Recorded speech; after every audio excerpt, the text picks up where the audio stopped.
Okay, let's go ahead and get started. I posted all of your quizzes on Canvas. Has everybody been able to access those? Whenever I post them, you're able to see the PDF and everything? Okay, cool. Um, so most of them looked good. I think the one area that we kind of all struggled with was affordances and signifiers, so we'll touch on that a little bit.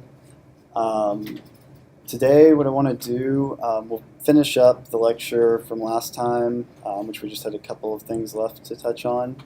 And then I've got a study guide for you for the exam that we're going to have on Tuesday. But I'd like us to go through it together, and if you have questions or if there are things that we need to add, I'll do that with us all here, and then I'll post that to Canvas so that everybody has it. So just to get started.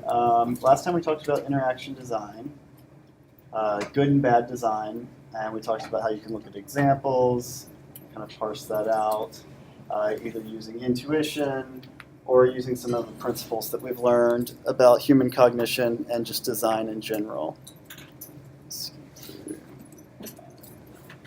We discussed how pretty much all of these fields are involved when you're designing something for humans to interact with, not just computer science, not just psychology, but pretty much all of these are pulled from.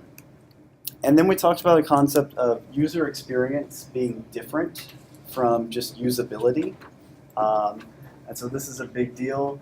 User experience is everything. It's from when the user first thinks about using your system to when they, quit thinking about how they used it and how it affected them. So that whole time frame. So user experience cares a lot. Let's go over that. About how people feel about the experience. We briefly talked about some of these kind of software engineering like steps. Here's usability versus user experience. So whereas usability is concerned with these things being functional, effective, safe, and perhaps easy to use, not prone to having mistakes. User experience is much broader and concerned with how people feel about their experience with the system. We talked about some of these basic design principles, and then just some basic approaches. Okay, so we kind of left off talking about paradigms, visions, theories, models, and frameworks. And we said a paradigm is something that a community adopts. So we give the example of early desktop computing. It was Windows icons, menus, and pointer. That was the paradigm that everything worked in. We watched a video on visions, one of Apple's videos about this knowledge navigator, which was showing things like tablet computing, touch interfaces, voice interfaces, some things that have come into existence and things that haven't yet. But this is certainly a popular way to get people thinking about what will come next and to actually drive those things into existence. And so next we have theories. Theories are more of a thing that we kind of import from usually cognitive psychology. They're really well founded in comparison to a vision or a paradigm or something like that. And so it's usually evidence-based on a lot of observations and experiments, and it's a theoretical explanation about how something works. It won't be that important to us in terms of just designing products and interfaces. It's more of in the research literature, you do find crossovers where you kind of want to associate what you're doing with a specific theory, maybe to explain why something's working well. But that's pretty much all we need to know about theories.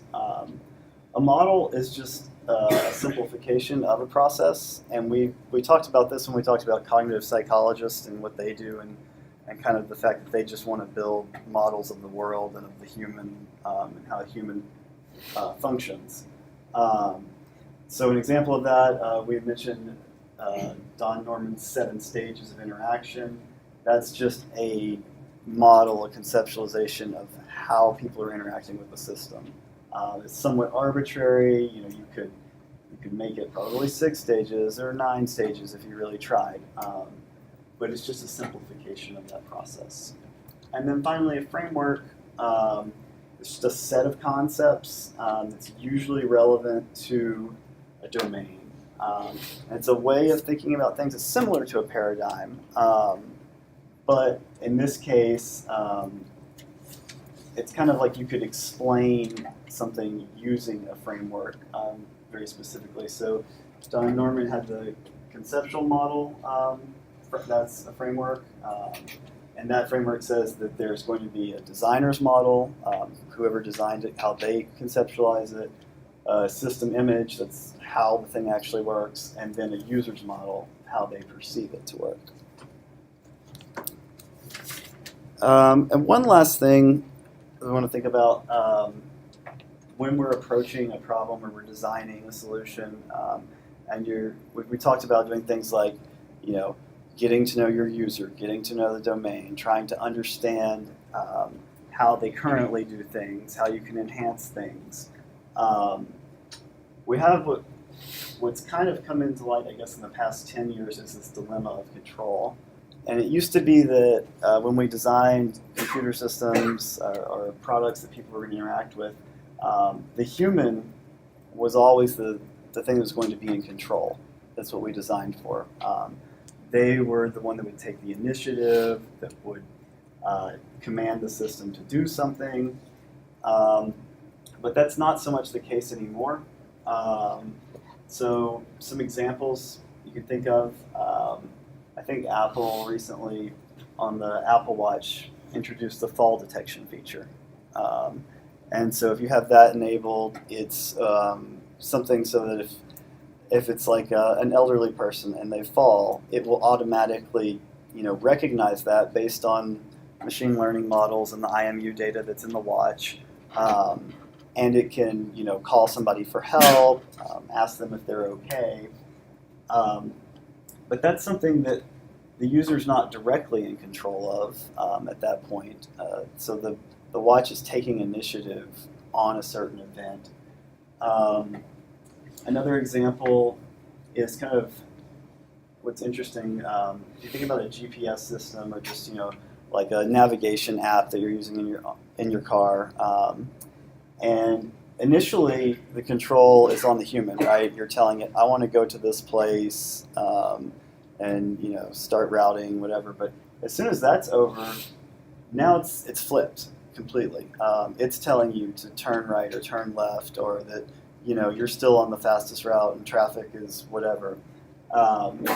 So who's in control has kind of been traded. And so we definitely see this becoming more and more of something that we have to deal with in HCI when we design systems, because we're getting a lot of technologies that are more proactive.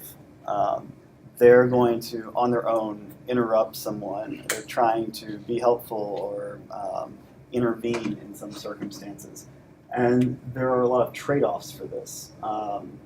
So in some cases, like the fall detection, you know, maybe it's not very good at detecting falls. So what's the trade-off there in terms of it, you know, either false positives or, you know, false negatives? What thresholds need to be met, you know? And in this case, like thinking about the Apple Watch, when did Apple decide that they've got enough data and it's good enough that this is a feature that, you know, they think will be helpful and they think that will legally not be a liability for them, and they're ready to deploy that? That's all part of HCI. And then another thing that we've got involved in a lot of this kind of stuff is privacy, and trade-offs between convenience, usefulness, and privacy. So in general, users don't seem to should say. A lot of users don't seem to care too much about the privacy trade-off, but it seems to be an ongoing thing that we have more and more issues with privacy. That doesn't seem to be stopping anytime soon. We see a lot of regulations coming into place, not so much in the US yet, but in the European Union, we see a lot more protections coming into place. And so these are things that have to be, they're constraints when you design these systems now.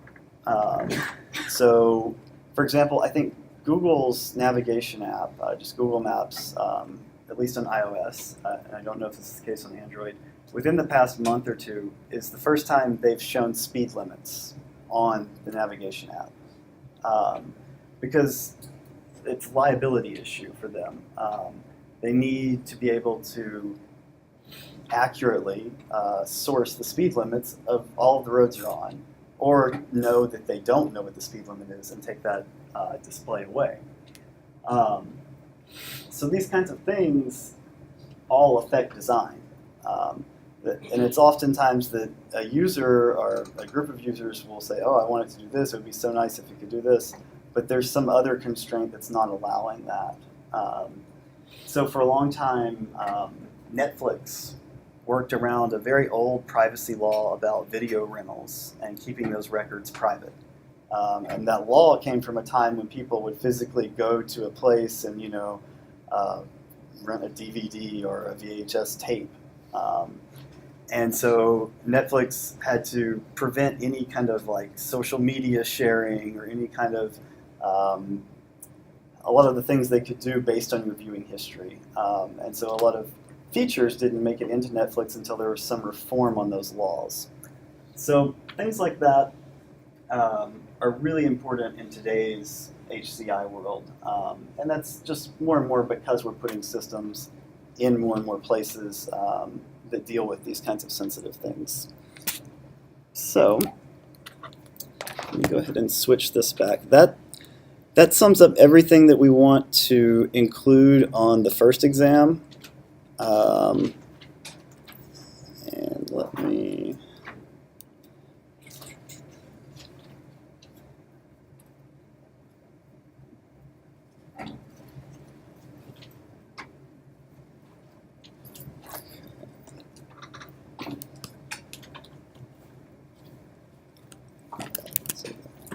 So I'm going to switch over to the study guide.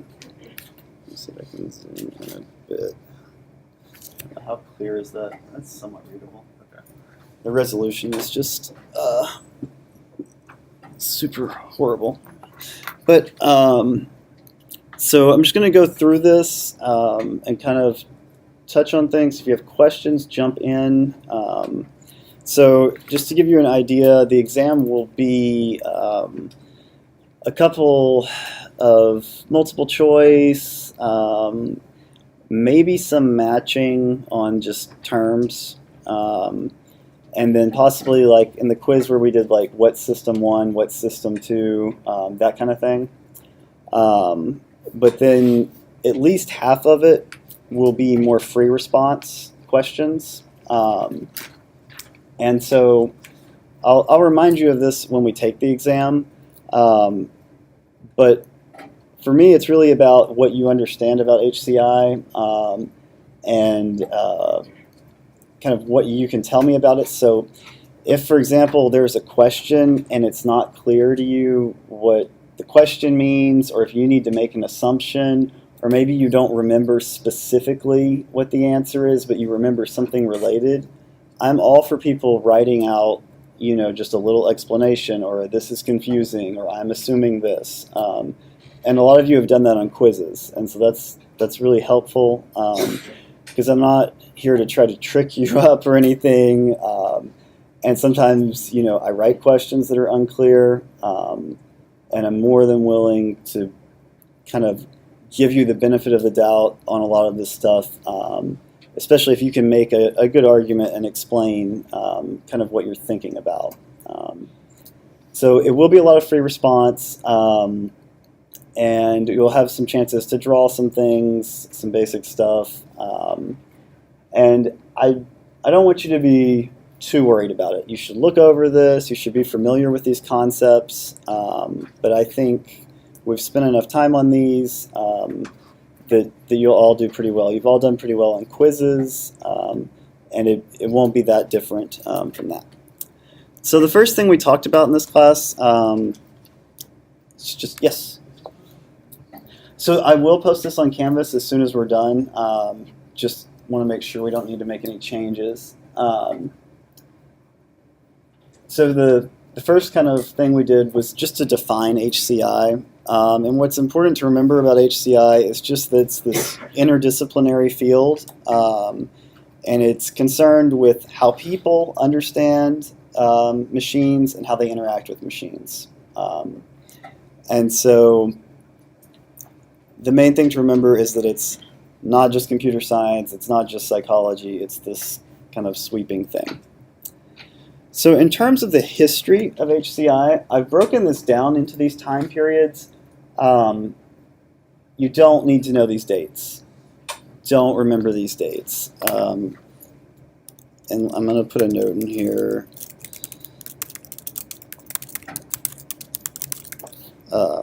Just so we remember that. But basically, I wanted to give you just kind of the bullet points of what we learned when we went through this. And the idea being that early on, computers were not really something that most people interacted with. You had these operators doing it. A large amount of the innovation was driven by needs for war. And then that transitions into kind of, we get modern electronics. We start to get some of those big demos. We watched a couple of those videos showing like graphical displays and things. But for the most part, that's still like academic labs, government institutions having access to that. And then it kind of changes to where we start to see it in business, and then finally more widespread across commercial applications. And then as we get closer to where we are, that's where it's starting to be like everybody has access to these devices, and we're starting to design for the everyday person. And so I've kind of just capped that at 2010, but I won't ask like very specific pointed questions about this. I just want you to have this overall idea of how this evolved, and the fact that computers existed before computer science existed, and certainly before HCI existed, and that this kind of rolled into a place where both of those fields existed. Right now? Yeah. Is HCI and CHI the same thing? Yeah.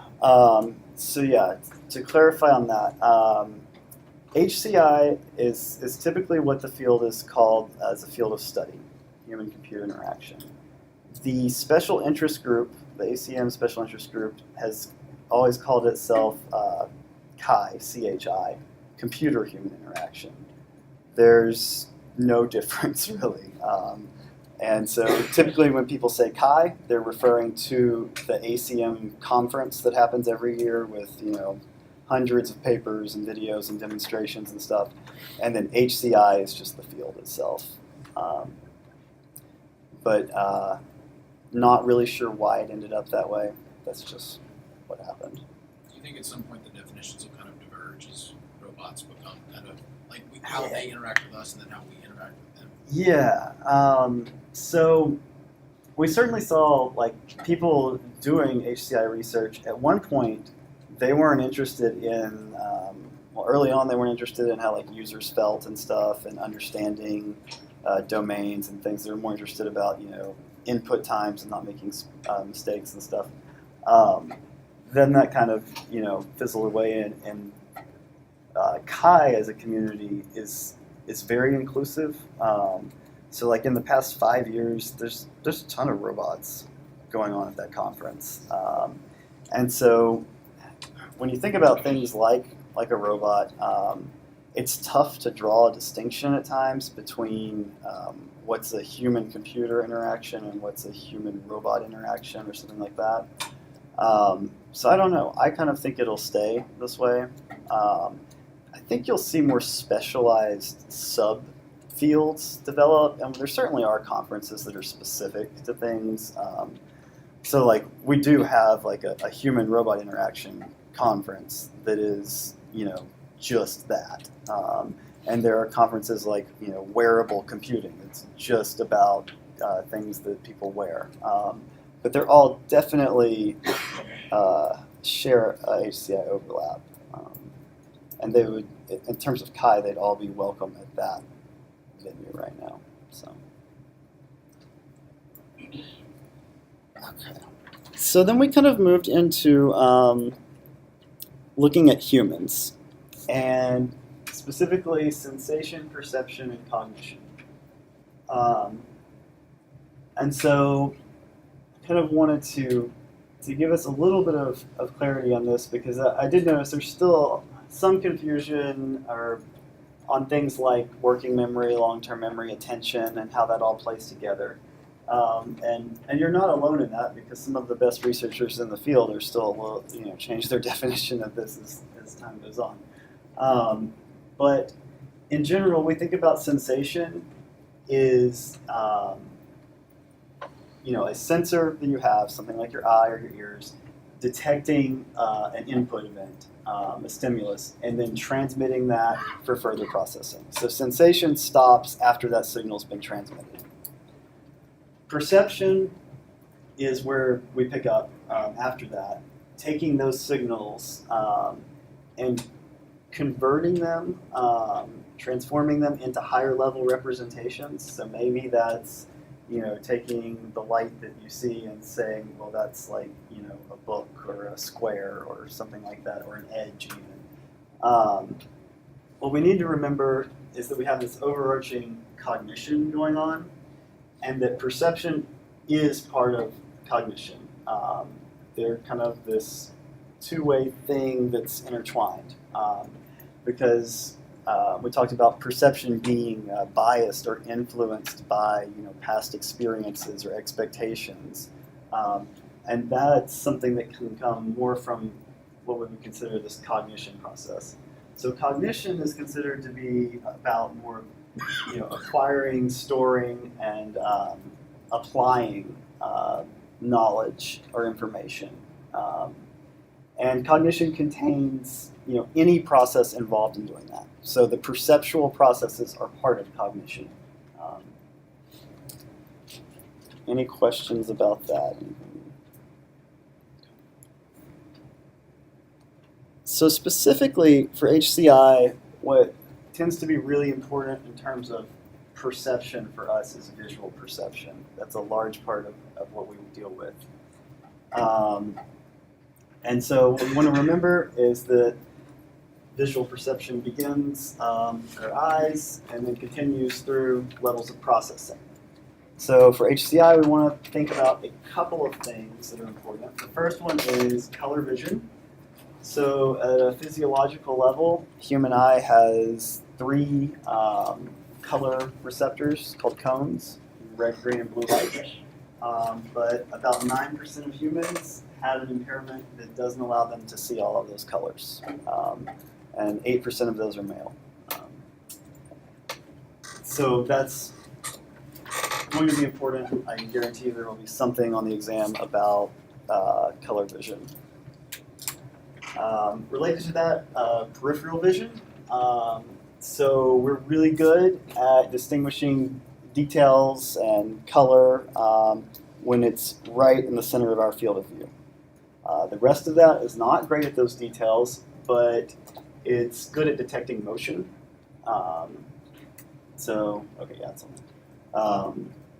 But for us, what that means is that if it's information that has to be processed, we really need it to appear at the center of where the human is focused. So don't put something important off to the side that needs to be interpreted or processed. Related to this, so biases in visual perception. We looked at a number of illusions, or optical illusions in class. What's important to remember overall is that the reason that these exist is because our visual perception system has evolved over time. It's optimized itself for certain things, and it takes a lot of shortcuts to do fast processing. And so these visual illusions are things that are designed to exploit those edge cases and those optimizations. So the next one is visual search, is also important. So in general, if we have a bunch of information and we need to search through it for something, it's going to be a linear process and it's going to be slow. For HCI, that means if we can add some structure or distinction to important things, that will speed that process up. So putting something in bold or a different color, or separating things with white space will all help in a visual search task. So then, related to our visual perception, we have the Gestalt principles. These are the principles that we'll consider for the exam. I'll add in, before I post this, some visual examples of each of these and a little explanation. But that should be fairly straightforward. Okay. So moving on to more cognition-based things. We talked briefly about just the study of cognition and humans, and that's important for us to know that the emphasis is traditionally on making models of how humans operate, and the models have to be testable. They have to explain the thing we observe, and they have to be able to predict what will happen in another circumstance. In addition to that, we talked about parsimony. So the simplest valid model or explanation is the preferred one. We don't want any unnecessary complexity. We briefly mentioned tools of how we study human cognition. So behavioral observation is a pretty straightforward way to do that. Experimental manipulations, whether that be observing patients that have brain damage in some area versus patients that don't, using a device to disable portions of the brain and then have a task performed. And then we mentioned that there are quite a few imaging and physiological sensors available for studying things like what regions of the brain are active when certain things are going on.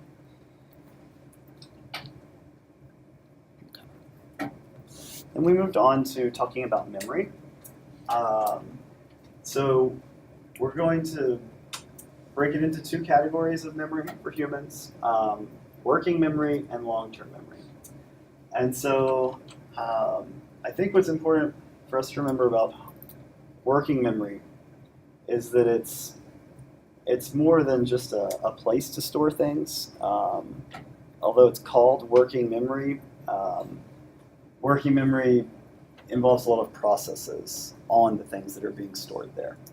So thinking of it as a workbench is kind of the best analogy. You can also think of it as like RAM, that kind of adds up.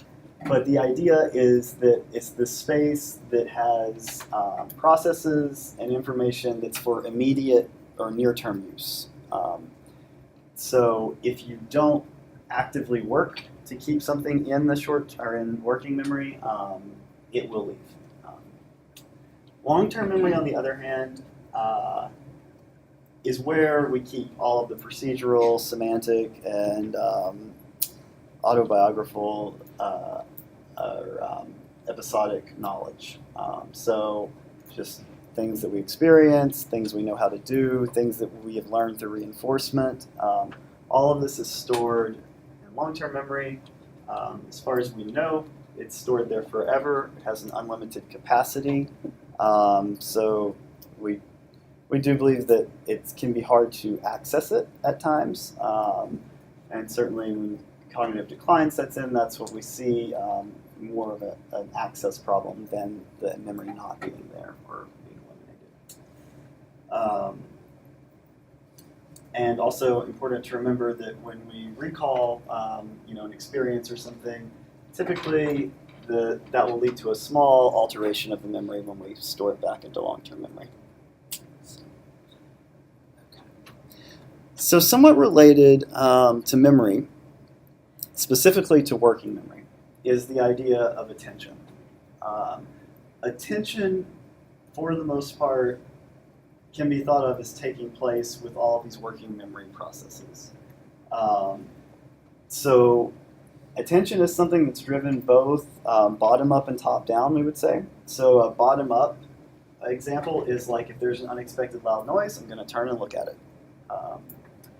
Top down process is like if you told me to count the number of basketball passes in the video we watched, I'm going to kind of restrict what I'm perceiving so that I'm counting those passes. And what we mentioned in terms of HCI is that good HCI will involve careful planning and management of demands on attention. So for the most part, we want to keep working memory free for the user, but at times we do need to get their attention. So it's a balance and a management strategy. So are there any questions or anything to clarify about working memory and attention, long-term memory? So bottom up, that's sort of like a reaction. Yeah. And top down is sort of like an action. Yeah. And so usually top down is kind of thought of as something like that uses knowledge you already have or something that you're expecting.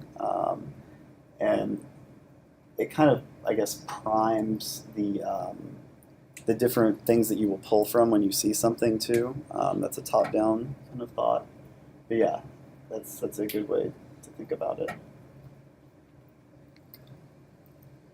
Okay. So then after we talked about sensation, perception, cognition, we started to talk about this dual process theory of cognition. And so we talked about that being split into these two categories. And that's System 1 and System 2.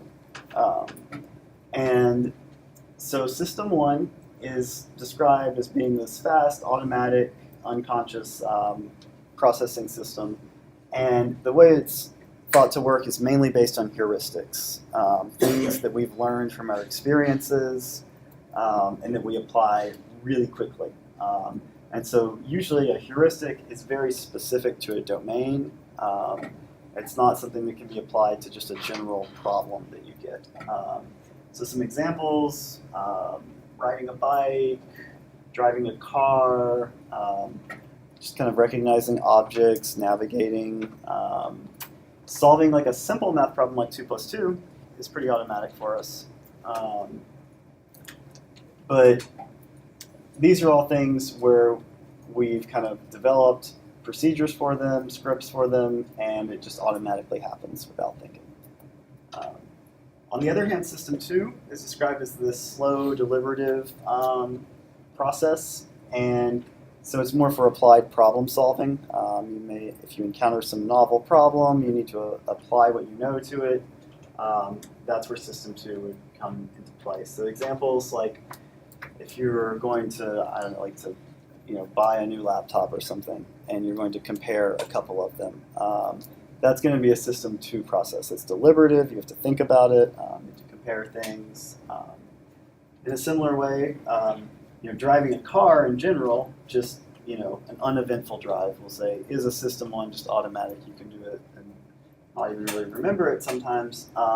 Whereas if you encounter a difficult situation, like parking your car in a tight parking space with some weird constraints, that's more of a System 2 process. You're going to have to think about things a little bit more and judge things and really focus a lot of attention on this task. And in a similar way, for most of us, solving 18 times 23 is something that would go to System 2 and not System 1. And I don't think we mentioned this, but certainly people who develop expertise, so like expert chess players, for example, they can think of their next move as a System 1 event in a lot of cases.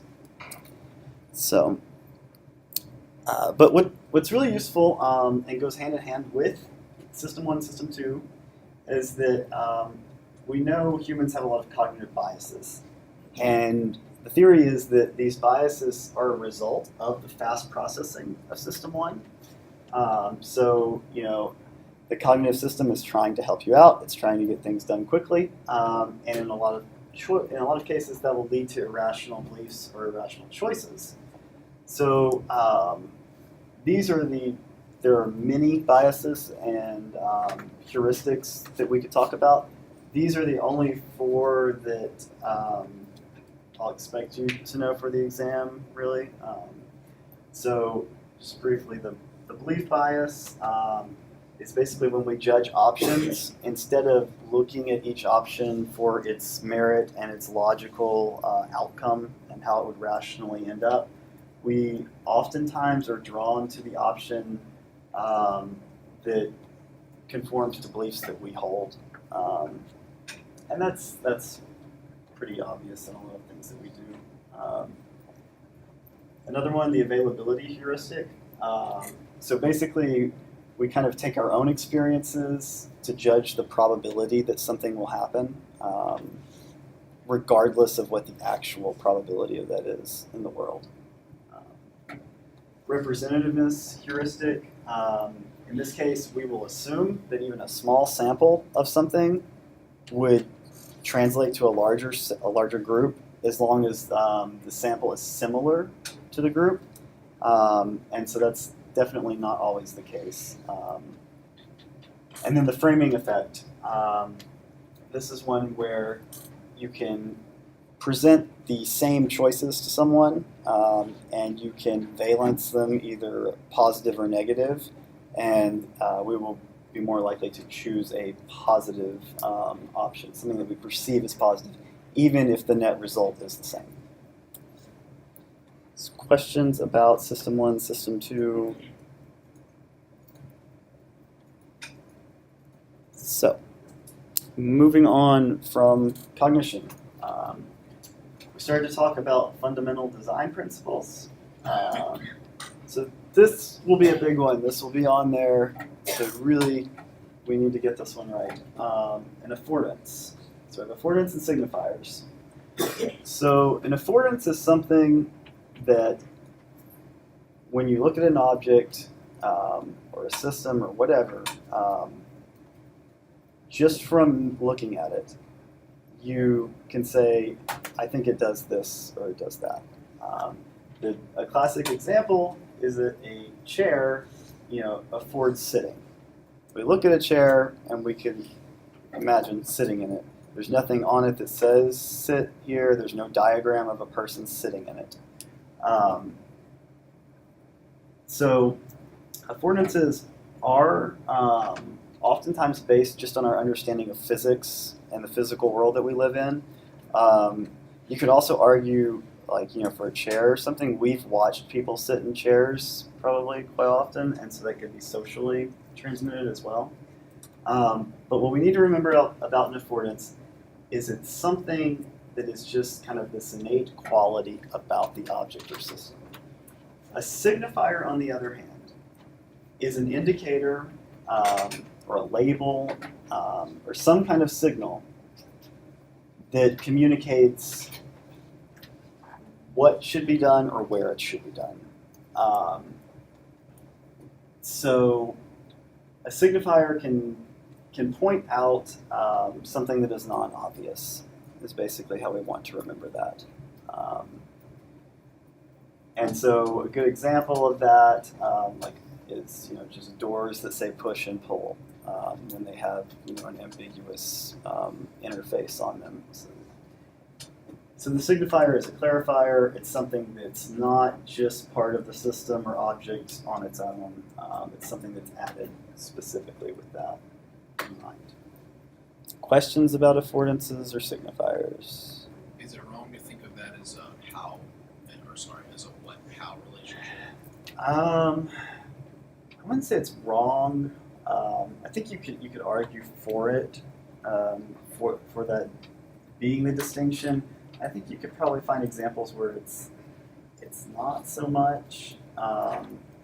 So kind of the how isn't always, a signifier isn't always saying how. It might just be drawing attention to something, and then the how is inferred. So yeah, I think it's arguable in some cases. Affordance would be described as implied. As what? Implied. Implied. Yeah, yeah. I think you could think of this as implicit and explicit. That's a good way to think about it. And this is something that can be blurry, right? That it's not always clear cut. So as long as you can make a meaningful distinction, provide an example of it being pretty clear cut, you'll be okay. Yeah. Any other questions about this? So let's move on to conceptual models. So we kind of just touched on this earlier, but the idea that we all kind of maintain this model of how something works, and good HCI, we need to align what the user's model is with something that's compatible of how the system actually works.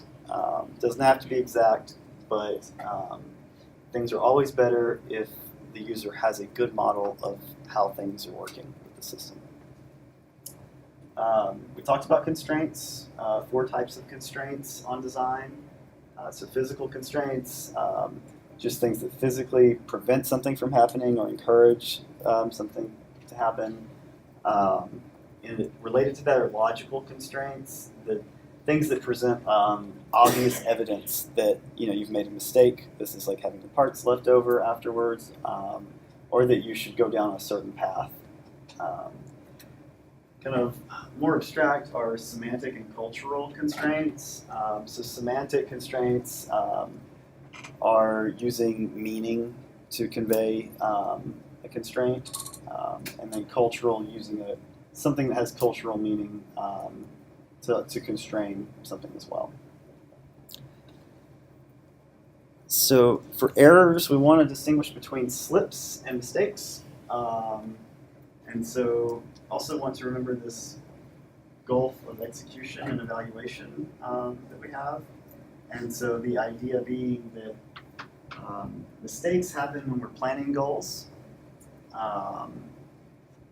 or we make the wrong plan, and then slips happen when we're executing a plan or a goal that's correct, but we misexecute it. So. And then the last thing that we talked about was just kind of how do we approach design. So we touched on usability and user experience being very different things. And I'm going to add on this. So one important thing to remember is that user experience cannot be fully designed for. So you can try your best to design something that will produce a certain experience, but the human is kind of the factor that you can't control. So what they perceive, what they experience may not align with what you've intended for them to experience. Okay, so then we talked about some practical steps on, are there any questions about usability versus user experience? Is that pretty clear? Okay. Design process, we talked about these 4 basic steps of identifying requirements, designing alternatives, prototyping and evaluating, and then kind of these pitfalls that we want to avoid. It's starting at too low of a level or letting technology drive us.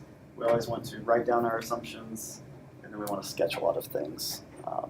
So it's been a while since we did any sketching, but I assume you're all still really good at it. So there will be some sketching on the exam.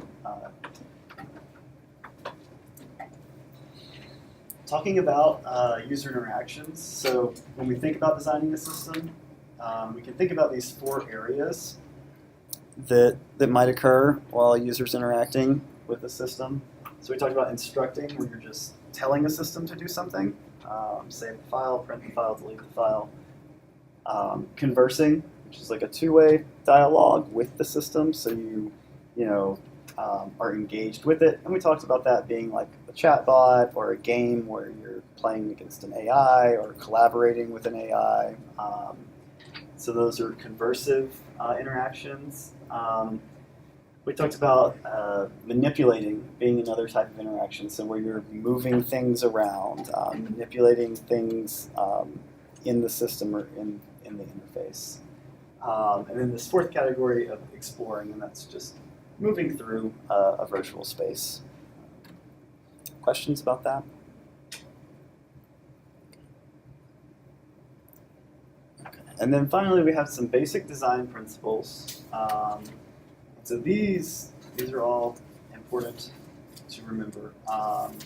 So visibility, you want users to know what they can do and be able to find those options.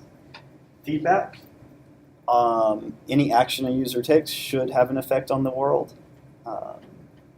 Constraints, so you want to be helpful, you want to guide the user in the right direction, you want to try to prevent errors as best you can without being annoying. Kind of in service to these others, consistency. So you want to use similar methods, similar techniques, distinctions for doing similar operations or looking at similar things. And then affordances are a basic design principle, which we covered earlier. And then the last thing that we have the paradigms, visions, theories, models, and frameworks. And so paradigm being something the community uses, vision being that, awe-inspiring video of what the future will be like, theories being more well-founded, I don't want to say more scientific, but very thoroughly examined, a lot of data, a lot of data that supports a particular model, and models being a representation of a process that happens in the world, but simplified, and then frameworks being a set of concepts that are relevant to a domain. And so that's everything that we're going to cover on this exam. We have 3 exams in this course, so kind of I think of the course as being divided into 3 sections. This first section is, you're welcome to HCI, a little bit about cognition, a little bit about design principles. The second section of the course will be more hands-on, how do we build these things, what are the tools that we use, and we'll also talk about some of the stuff like the social aspects of computing and how the systems integrate into people's lives and kind of stretch beyond just usability things. And then the third part of the course, we will start to look at how do we evaluate the systems that we build, how do we do that thoroughly, and how do we iteratively refine them. And that's really important, especially now that we kind of live in a world where software is never finished. No one writes an app and they're just done anymore. They don't burn it to a CD and ship it out and it's over. There's an update, every Tuesday or something, or just continuously, and that makes things different. This is what we'll cover for this first exam. Are there any questions before we're done today? Unrelated to the test. Yeah. I saw that a milestone for Project 1 is not this coming Tuesday, but next Tuesday. Yeah. Okay. So yes, I should address that. And I've been meaning to post a concrete thing for you to look at. The most important thing, I will post it. I will make a note to post on here.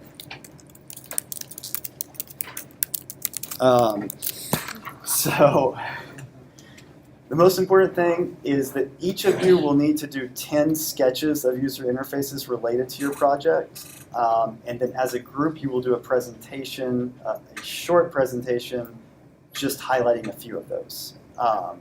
And so we'll have the exam on Tuesday, and I will post the guidelines online in your free to contact me if you have questions earlier. But we'll do exam on Tuesday, and then Thursday we can spend a little bit of time talking about presentation stuff and just ordering and that kind of thing. And then because the next 2 days will be with FedEx. I'll tell you, the first presentation is really mostly just you kind of talking about your ideas and getting feedback from them. So it's not nearly as much to prepare for, but I will get that up there for you tonight with this. Anything else? So the 10 sketches, will we include them in the presentation, or are we just gonna pick a few out of those? You can include them, but you probably just want to pick a few to focus on because you won't have time to show all of them. Yeah. You say sketches, you mean like full-on mock-ups? Like, No. Okay. It can be if you want, but definitely it's mostly just hand-drawn stuff to start with. Okay. I will see you guys on Tuesday.